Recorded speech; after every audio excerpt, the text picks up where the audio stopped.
No one likes to talk about the dark side of INFJs, one of the 16 Myers-Briggs personality types.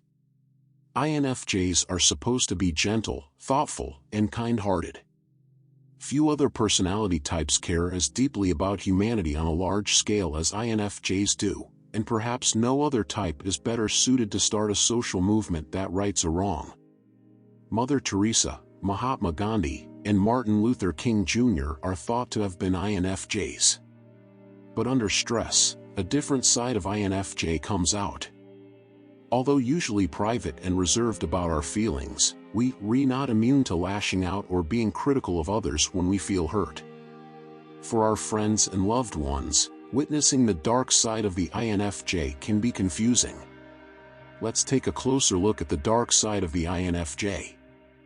In other words, what are some of the less than lovely tendencies of this usually kind personality?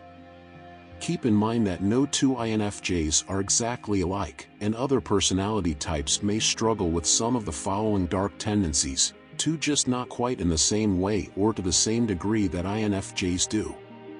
Let's talk about the 6 dark side of the INFJ. First, stubbornness.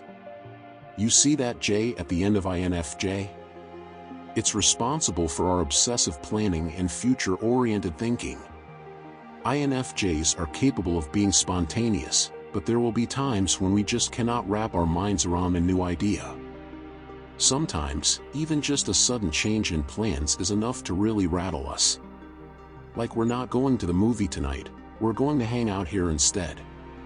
Honestly, if we have our mind set on something, it may take several attempts to change it.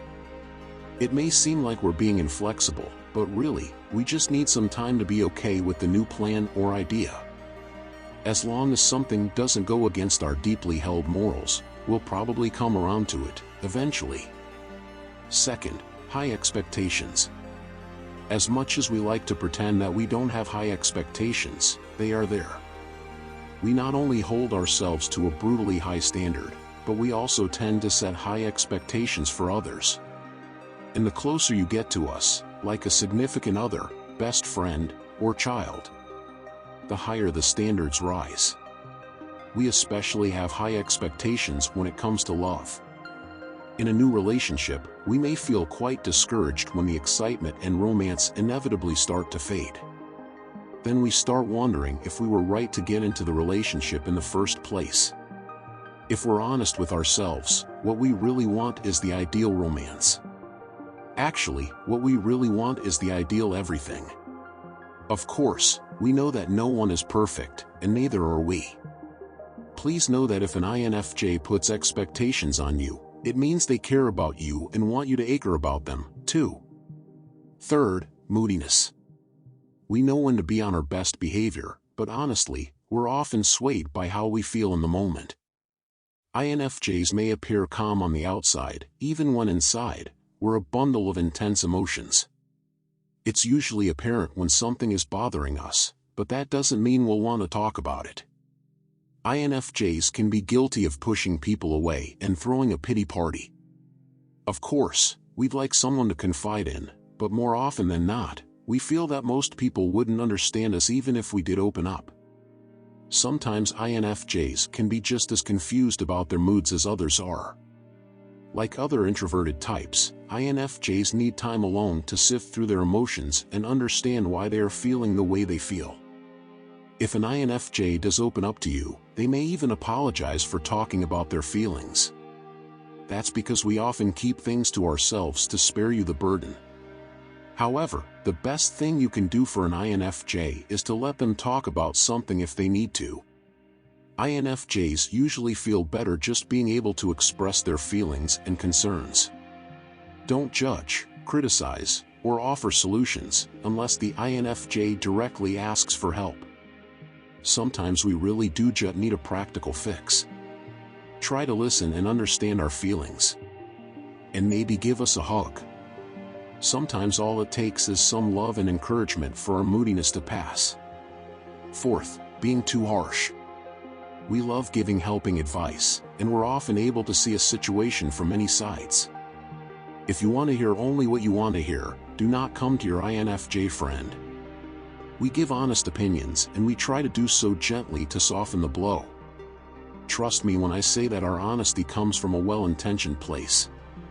But sometimes we come across as too blunt, judgmental, or harsh. We don't mean to be cruel, though, and we're sorry for the times that we are. Know that if your INFJ friend is telling you something you don't want to hear, it's because they're genuinely concerned about you and want only good things for you.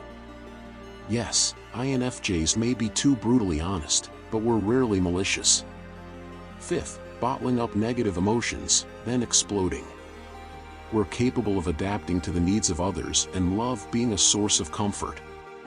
We will, however, lash out if we feel we are being wronged. It's usually after many minor hurts have piled up and our patience has been exhausted. We tend to bottle up negative emotions because we'd rather keep the peace than tell someone they've hurt us. However, like any other human, we can only take so much, so eventually the powder keg of frustration blows, and it's usually nasty. INFJs can prevent this type of emotional explosion by addressing minor offenses as they happen, rather than letting hurt simmer and grow. Sixth, abruptly cutting people out of our life. Have you heard of the notorious INFJ door slam?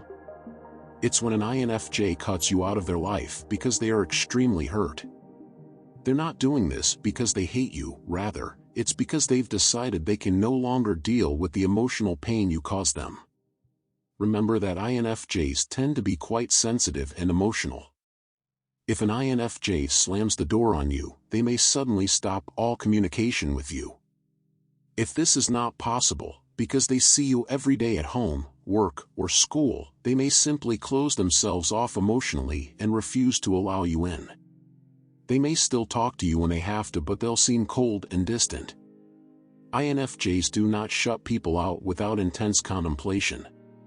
Being judgers, we're not exactly impulsive people. Other people may forget just how sensitive we are despite our cool, everything is fine, demeanor. But even nicest people have their limits, and INFJs are no exception. Often, INFJs are right to slam the door. And people who emotionally abused, deceived, or took advantage of the INFJ should be kept out. However, sometimes INFJs are too quick to door slam. Sometimes they let little hurts build up, then explode by shutting people out. In this case, the other person may not even know what they did wrong, because the INFJ didn't let on that they were hurting. Dear INFJ, it's not easy being a deeply feeling person in this sometimes harsh world. We may have our dark side, but we are also capable of incredible love, kindness, and empathy. And most days that beautiful side of us wins out. Thanks for watching the video.